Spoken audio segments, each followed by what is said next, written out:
अध्याय 12। शाहीवाग का दर्पण। क्रिसमस आ रहा था।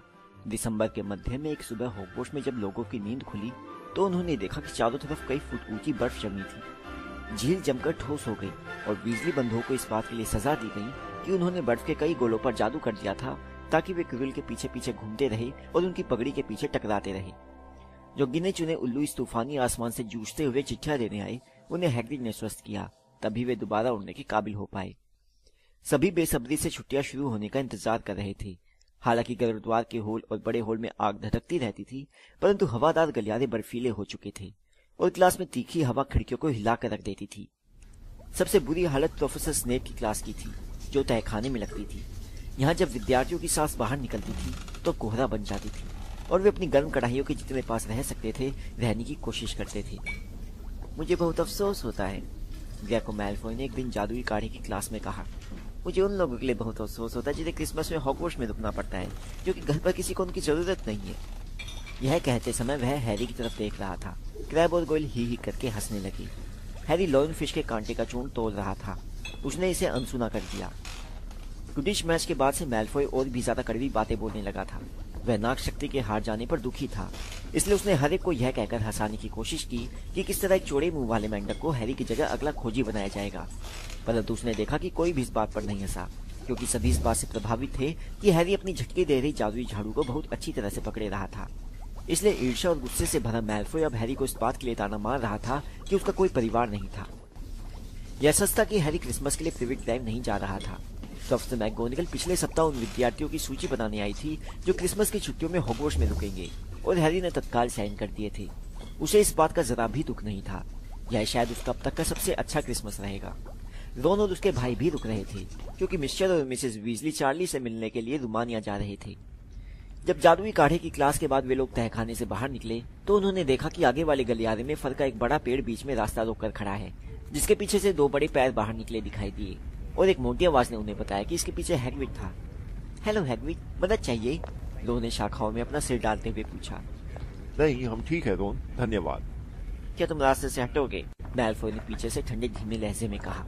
क्या तुम पैसे कमाने की जुगाड़ कर रहे हो वीजली? मुझे लगता है तुम हॉगवर्ट्स से निकलने के बाद यहाँ का रखवाला बनने के ख्वाब देख रहे हो।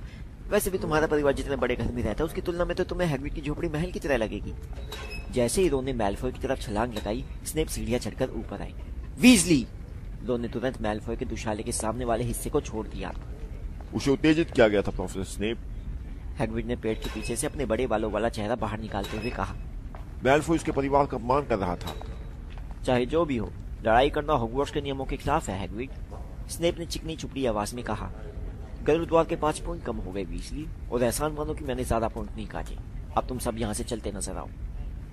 मैल्फॉय, क्रैब और गोयल पेड़ को धक्का मारते हुए गए, जिस वजह से चारों तरफ कांटे बिखर गए। वे लोग हंस रहे थे। मैं उसे देख लूंगा, रोन ने मैल्फॉय की पीठ के पीछे से अपने दांत किटकिटाते हुए कहा। एक ना एक दिन मैं उसे देख लूंगा। मुझे उन दोनों से नफरत है, हैरी ने कहा। मैल्फॉय और स्नेप। चलो खुश हो जाओ, क्रिसमस आने ही वाला है, हैग्रिड ने कहा। तुम्हें क्या बताऊं, हमारे साथ चलो और खुद चलकर बड़े हॉल को देख लो, वह कितना बढ़िया लग रहा है। इस पर हैरी, रोन और हरमाइनी हैग्रिड और उसके पेड़ के पीछे पीछे बड़े हॉल की तरफ चल दिए, जहाँ प्रोफेसर मैगोनिगल और प्रोफेसर फिटविक क्रिसमस की सजावट में जुटे थे। आहा हैग्रिड, आखिरी पेड़, इसे दूर वाले कोने में रख दो। हॉल की सजावट देखने लायक थी। दीवारों पर शूल पड़नी और मिसल्टों के बंद नवार सजे थे, और कमरे में चारों तरफ 12 ऊंचे क्रिसमस ट्री रखे थे, जिनमें से कुछ तो बर्फ के छोटे छोटे टुकड़ों के कारण चमक रहे थे और कुछ सैकड़ों मोमबत्तियों के कारण। तुम्हारी छुट्टियां शुरू होने में अब कितने दिन बचे हैं? हैग्रिड ने पूछा। सिर्फ एक, हरमाइनी ने कहा। और इससे मुझे याद आया, हैरी, रोन, लंच से पहले हमारे पास आधा घंटा है, हमें लाइब्रेरी में होना चाहिए। अरे हाँ, तुम ठीक कह रही हो, रोन ने अपनी आंखों को प्रोफेसर फिटविक से हटाते हुए कहा, जो छड़ी से सुनहरे बुलबुलें निकालकर उन्हें नए पेड़ों की डालों पर सजा रहे थे। लाइब्रेरी? हैग्रिड ने हॉल के बाहर उनके पीछे आते हुए कहा। छुट्टियों की ठीक पहले पढ़ने के लिए बहुत उतावले हो क्यों? अरे हम लोग पढ़ नहीं रही है, हैरी ने उसे उत्साह से बताया। जब से तुमने निकोलस फ्लेमैग के बारे में बताया तभी से हम ये पता लगाने की कोशिश कर रहे हैं कि वह कौन है। क्या? हैग्रिड को जैसे जोरदार झटका लगा। सुनो, हमने तुम्हें जो बताया है उसे भूल जाओ। तुम्हें इससे कोई मतलब नहीं होना चाहिए कि कुत्ता किस चीज की रखवाली कर रहा है। हम तो सिर्फ यह जानना चाहते कि निकोलस फ्लेमैग कौन है, बस इतना ही, हरमाइनी बोली। बशर्ते तुम हमें यह बताकर हमारी मेहनत ना बचा दो, हैरी ने जोड़ा। हम पहले ही सैकड़ों किताबें छान चुके हैं और हमें उसका नाम कहीं नहीं मिला। बस हमें थोड़ा सा सुराग दे दो। मैं जानता हूँ मैंने उसका नाम कहीं पर पढ़ा है। हम कुछ नहीं बताएंगे, हैग्रिड ने साफ जवाब दिया। तब तो हमें खुद ही खोजना पड़ेगा, रोन ने कहा, और हैग्रिड को बेचैन हालत में छोड़कर वे तेजी से लाइब्रेरी की तरफ चल दिए। जब से हैग्रिड के मुंह से उसका नाम गलती से निकला था, तब से वे सचमुच किताबों में फ्लैमेल का नाम खोज रहे थे, क्योंकि इसके सिवाय किसी और तरीके से उन्हें यह कैसे मालूम पड़ सकता था कि स्नेप किस चीज को चुराने की कोशिश कर रहा था। समस्या यह थी कि यह जानना बहुत मुश्किल था कि कहां से शुरू किया जाए, क्योंकि वे यह नहीं जानते थे कि किताब में अपना नाम लाने के लिए फ्लैमेल ने किया क्या था। उसका नाम 20वीं सदी के महान जादूगर या हमारे समय के उल्लेखनीय जादुई नाम में नहीं था। उसका नाम महत्वपूर्ण आधुनिक जादुई खोजे और जादूगरी में आधुनिक विकास का अध्ययन में भी नहीं मिला। और फिर जाहिर है लाइब्रेरी का आकार भी एक समस्या थी। इसमें लाखों किताबें, हजारों शेल्फ, सैकड़ों संकरी लाइनें थी। हरमाइनी ने उन विषयों और शीर्षकों की सूची निकाली जिन्हें देखने का उसने फैसला किया था। रोन किताबों की एक लाइन में गया और यूं ही किसी भी शेल्फ से किताबें निकालकर देखने लगा। हैरी उस हिस्से की तरफ टहलता हुआ गया जहां जाना मना था। वह कुछ समय से यह सोच रहा था कि कहीं फ्लैमेल का नाम यहाँ तो नहीं है। दुर्भाग्य से इन किताबों को देखना मना था। इन्हें देखने के लिए आपको किसी टीचर की खास तौर पर साइन की हुई पर्ची की जरूरत थी, और वह जानता था कि उसे ऐसी पर्ची कभी नहीं मिलेगी। इन किताबों में बहुत ताकतवर काला जादू था जो हॉगवर्ट्स में नहीं पढ़ाया जाता था। केवल वे पुराने विद्यार्थी इन किताबों को पढ़ सकते थे जो गुप्त कलाओं से रक्षा के विषय में आगे की पढ़ाई करते थे। तुम क्या खोज रहे हो लड़के? कुछ नहीं, हैरी ने कहा। मैडम पिंस यानी लाइब्रेरियन ने उसकी तरफ पंखों का डस्टर दिखाते हुए कहा। तो फिर तुम बाहर निकल जाओ, चलो बाहर। वह सोच रहा था कि उसे जल्दी से कोई अच्छी सी कहानी या बहाना बनाना चाहिए था। हैरी मन मारकर लाइब्रेरी से बाहर निकल आया। वह रोन और हरमाइनी पहले इस बात पर सहमत हो गए थे कि मैडम पिंस से यह पूछना ठीक नहीं होगा कि उन्हें फ्लैमेल के बारे में जानकारी कहाँ मिल सकती थी। उन्हें विश्वास था कि वे बता सकती थी, परंतु वे यह जोखिम नहीं लेना चाहते थे कि स्नेप यह जान जाए कि वे किस बारे में जानकारी हासिल करना चाहते थे। हैरी ने यह देखने के लिए बाहर गलियारे में इंतजार किया कि बाकी दोनों को कुछ मिला या नहीं, परंतु उसे बहुत ज्यादा उम्मीद नहीं थी। वे 15 दिनों से ढूंढ रहे थे, परंतु चूंकि उन्हें 2 क्लासों के बीच में सिर्फ थोड़ा सा ही समय मिल पाता था, इसलिए इसमें हैरानी की बात नहीं थी कि उन्हें कुछ नहीं मिला था। इसके लिए उन्हें दरअसल एक अच्छी लंबी खोज की जरूरत थी, जब मैडम पिंस उनकी गर्दन के पीछे न खड़ी हो। 5 मिनट बाद रोन और हरमाइनी अपनी गर्दन हिलाते हुए उसके पास आए। फिर वे लंच करने चले गए। जब मैं चली जाऊंगी तो तुम लोग देखते रहोगे, है ना? हरमाइनी ने कहा। और अगर तुम्हें कुछ मिल जाए तो मुझे उल्लू भेज देना। और तुम अपने माता पिता से पूछ सकते हो कि फ्लैमेल कौन है, रोन ने कहा। उनसे पूछना सुरक्षित रहेगा। बहुत ही सुरक्षित, क्योंकि वे दोनों दांतों के डॉक्टर हैं, हरमाइनी ने कहा।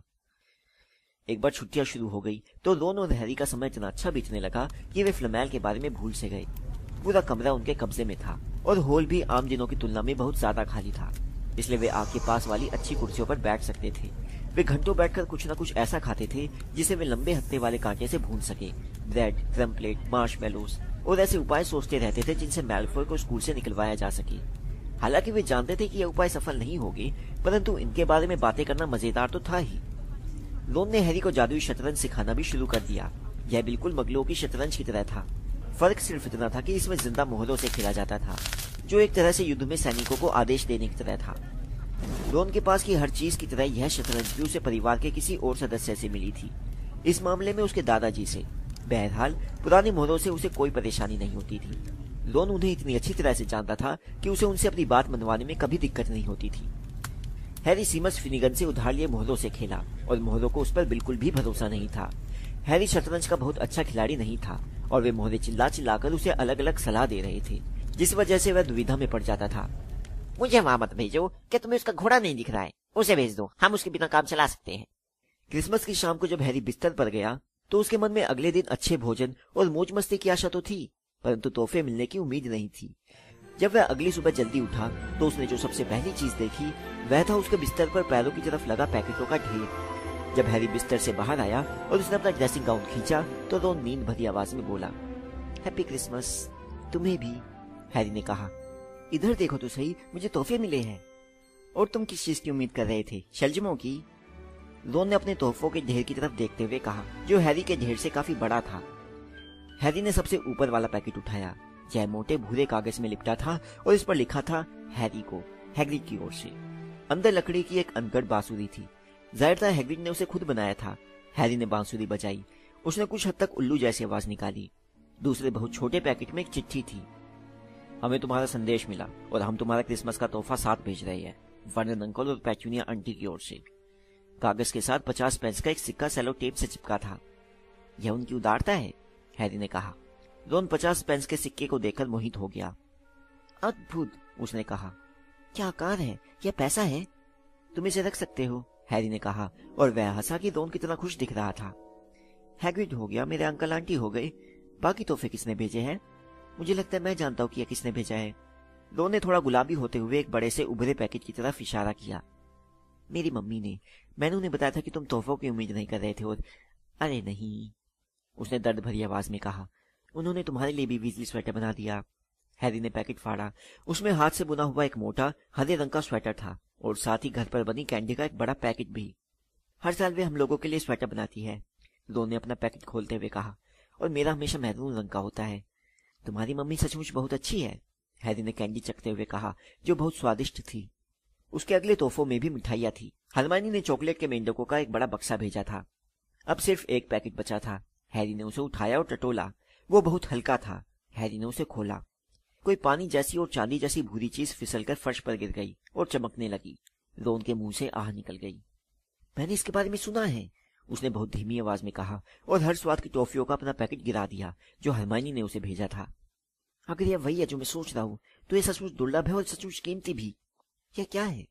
हैरी ने उस चमकते चांदी जैसे कपड़े को फट से उठाया। उसे छूना अजीब सा एहसास था, जैसे पानी को ठोस कपड़े में बुन दिया गया हो। यह दृश्य चौका है। रोन के चेहरे पर आश्चर्य के भाव थे। मुझे विश्वास है वही है, पहन कर देखो। हैरी ने चोगे को अपने कंधों के चारों तरफ डाला और रोन की चीख निकल गई। वही है, नीचे देखो। हैरी ने अपने पैरों की तरफ देखा, परंतु वे गायब हो गए थे। वह दर्पण की तरफ भागा। उसका प्रतिबिंब उसे दिख रहा था, परंतु उसे सिर्फ अपना सिर बीच हवा में लटका दिखा। बाकी का शरीर अदृश्य हो गया था। उसने चोगे को अपने सिर पर भी खींच लिया और अब दर्पण में उसका प्रतिबिंब नहीं दिख रहा था। इसके साथ एक चिट्ठी भी है, रोन ने अचानक कहा। यह चिट्ठी से निकल कर गिरी है। हैरी ने चोगा उतारा और चिट्ठी उठा ली। छोटी गोल लिखावट में, जिसे उसने पहले कभी नहीं देखा था, यह शब्द लिखे थे। तुम्हारे डैडी मरने से पहले इसे मेरे पास छोड़ गए थे। अब वक्त आ गया कि यह तुम्हें लौटा दिया जाए। ध्यान से इस्तेमाल करना। बहुत सुखद क्रिसमस की मुबारकबाद। इसके नीचे किसी के साइन नहीं थे। हैरी ने चिट्ठी को घूरा। रोन चोगे को हसरत भरी निगाहों से देख रहा था। मैं इसके लिए कुछ भी दे सकता हूँ, उसने कहा। कुछ भी? क्या हुआ? कुछ नहीं, हैरी ने कहा। उसे बहुत अजीब लग रहा था। यह चोगा किसने भेजा था? क्या कभी यह सचमुच उसके डैडी के पास था? इससे पहले कि वह कुछ और कहे या सोच पाता, कमरे का दरवाजा खुला और फ्रेड व जॉर्ज वीजली धड़धड़ाते हुए अंदर घुस आए। हैरी ने तत्काल चोगे को छुपा दिया। वह इसे किसी और को नहीं दिखाना चाहता था, कम से कम इस वक्त तो नहीं। क्रिसमस मुबारक हो। अरे देखो तो सही, हैरी को भी वीजली स्वेटर मिला है। फ्रेड और जॉर्ज नीले स्वेटर पहने थे, जिनमें से एक पर बड़े पीले अक्षर में एफ लिखा था और दूसरे पर बड़ा पीला जी बना था। हैरी का हमसे अच्छा है, फ्रेड ने हैरी का स्वेटर उठाकर कहा। जाहिर है कि वे तब अधिक मेहनत करती है जब आप परिवार के ना हो। तुमने अपना स्वेटर क्यों नहीं पहना रोन? जॉर्ज ने पूछा। चलो इसे पहनो, यह बहुत अच्छा और गर्म है। मैरून रंग से मुझे नफरत है, रोन ने अधूरे मन से दर्द भरी आवाज में कहा और स्वेटर पहन लिया। तुम्हारे स्वेटर पर कोई अक्षर नहीं लिखा है, जॉर्ज ने देखते हुए कहा।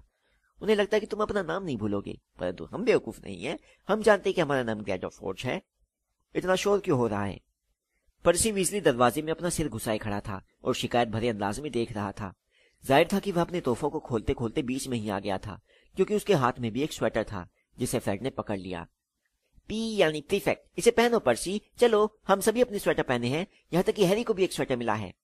मैं नहीं चाहता, पर्सी ने कहा, परंतु वीजली बंधुओं ने स्वेटर को उसके सिर में जबरदस्ती डाल दिया और इस कोशिश में उसका चश्मा खिसक गया। और तुम आज प्रीफेक्ट्स के साथ नहीं बैठोगी, जॉर्ज ने कहा। क्रिसमस परिवार के साथ बैठने का दिन होता है। वे लोग पर्सी के हाथ पीछे बांधकर उसे धकेलते हुए कमरे से बाहर ले गए। पर्सी की बाहें स्वेटर में फंसी थी। हैरी ने पूरी जिंदगी में ऐसा क्रिसमस डिनर कभी नहीं खाया था। सो मोटी भुनी टर्की, भुने और उबले आलू, मोटे पोर्क कबाबों की प्लेटें, मक्खन लगी मटर की कटोरियां, गाढ़ी व लजीज मेवा डली ग्रेवी और क्रैनबेरी सॉस की चांदी की नावें और टेबल के पास हर कुछ फुट दूर रखे जादूगरों के पटाखों का ढेर। यह अद्भुत पटाखे कमजोर मगलू पटाखों की तरह नहीं थे जिन्हें डर्सी परिवार आमतौर पर खरीदता था, जिनमें छोटे प्लास्टिक के खिलौने और पतले कागज के हैट होते थे। हैरी ने फ्रेड के साथ जादूगरों का एक पटाखा चलाया, जिसने सिर्फ आवाज ही नहीं की बल्कि तोप के गोले की तरह आवाज करता हुआ गया और उन सभी को नीले धुएं के बादल में लपेट लिया, जबकि इसके अंदर से धमाके के साथ रियर एडमिरल का हैट निकला और कुछ जिंदा सफेद चूहे बाहर आए।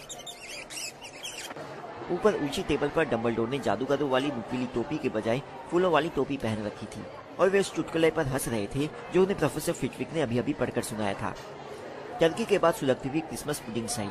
पर्सी की स्लाइस के अंदर एक चांदी का सिकल छुपा था जिसकी वजह से उसके दांत टूटते टूटते बचे। हैरी ने देखा कि ज्यादा शराब पीने के कारण हैग्रिड का चेहरा लाल होता जा रहा था और आखिरकार हैग्रिड ने प्रोफेसर मैकगोनागल का गाल चूम लिया। हैरी को यह देखकर अचंभा हुआ कि गुस्सा होने के बजाय वे हंसी, शर्माई और उनका हेड तिरछा हो गया। जब हैरी आखिरकार टेबल से उठा तो पटाखों से निकलकर बहुत सी चीजें उसके ऊपर गिरी, जिनमें कभी न फूटने वाले चमकदार गुब्बारों का एक पैकेट था, अपने खुद के मस्से उगाइये की किट थी और उसका खुद का जादूगरों वाला शतरंज का नया सेट था। सफेद चूहे गायब हो गए थे और हैरी के मन में यह भयानक विचार आया कि शायद उन चूहों की किस्मत में मिसेस नॉरिस का डिनर बनना लिखा था। हैरी और वीजली भाइयों ने दोपहर बहुत अच्छे ढंग से गुजारी। वे मैदान में बर्फ के गोलों से घमासान लड़ाई करते रहे। फिर वे ठंडे, गीले और हाफते हुए गुरुद्वार के हॉल की आग के पास लौट आए, जहाँ हैरी ने अपना नया शतरंज सेट खोला और लोन से बहुत बुरी तरह हार गया। हैरी को लग रहा था कि अगर पर्सी ने उसकी इतनी ज्यादा मदद करने की कोशिश ना की होती तो शायद वह इतनी बुरी तरह नहीं हारता। टर्की सैंडविच, क्रम्पलेट, स्पंज केक और क्रिसमस केक के साथ चाय पीने के बाद हर एक को लगा कि पेट ज्यादा भर गया है और अब सोने से पहले ज्यादा कुछ नहीं किया जा सकता, सिवाय पर्सी को फ्रेड और जॉर्ज के पीछे पूरे गुरुद्वार के हॉल में भागते देखने की, क्योंकि उन्होंने उसका प्रीफेक्ट वाला बिल्ला चुरा लिया था। यह हैरी का अब तक का सबसे अच्छा क्रिसमस था, परंतु पूरे दिन उसके दिमाग में कोई चीज घुमड़ रही थी। जब तक वह सोने के लिए अपने बिस्तर पर नहीं गया तब तक वह इसके बारे में ठीक तरह से नहीं सोच पाया। अदृश्य चोगा और इसे किसने भेजा था? रोन के पेट में ढेर सारी टर्की और केक था तथा उसे परेशान करने के लिए कोई रहस्यमय वस्तु भी नहीं थी, इसलिए उसने जैसे ही अपने बिस्तर के पर्दे लगाए वह तत्काल सो गया। हैरी अपने बिस्तर के किनारे पर झुका और उसने इसके नीचे से चोगे को बाहर निकाला। उसके डैडी का, यह उसके डैडी का था। उसने उस कपड़े को अपने हाथ के ऊपर तैरने दिया जो रेशम से भी चिकना और हवा की तरह हल्का था। ध्यान से इस्तेमाल करना, चिट्ठी में लिखा था। उसे इसे पहनकर देखना था। वह बिस्तर से बाहर निकला और उसने चोगे को अपने चारों तरफ लपेट लिया। जब उसने अपने पैरों की तरफ देखा तो उसे सिर्फ चांदनी और छायाएं दिखी। यह बहुत अजीब एहसास था, ध्यान से इस्तेमाल करना। अचानक हैरी पूरी तरह चौकन्ना हो गया। इस चोगे में पूरा हॉगवर्ट्स उसके सामने खुला था। वह अंधेरे और खामोशी में खड़ा था, परंतु उसके अंदर रोमांच का तूफान उमड़ रहा था। वह इसे पहनकर कहीं भी जा सकता है, कहीं भी, और फिर को पता भी नहीं चलेगा। रोन अपनी नींद में बुदबुदाया, क्या उसे जगाना ठीक रहेगा? किसी चीज ने उसे रोक दिया, उसके डैडी का चोगा। उसे लगा कि इस बार, पहली बार, वह अकेले ही इसका इस्तेमाल करना चाहता है। वह कमरे से बाहर निकला, सीढ़ियां उतरा, हॉल के पार गया और तस्वीर के छेद से कूदकर चल दिया। कौन है? मोटी औरत चीखी। हैरी कुछ नहीं बोला। वह गलियारे में तेजी से चलता गया। उसे कहाँ जाना चाहिए? वह रुक गया। उसका दिल तेजी से धड़क रहा था और वह सोच रहा था। तभी उसके दिमाग में एक विचार आया। लाइब्रेरी में, वहां जहां जाना मना है। वह जितनी देर तक पढ़ना चाहे पढ़ सकता था और तब तक पढ़ सकता था जब तक वह पता न लगा ले कि फ्लेमेल कौन था। वह आगे की तरफ चल दिया और चलते समय उसने अदृश्य चोगे को अपने चारों तरफ कसकर लपेट रखा था।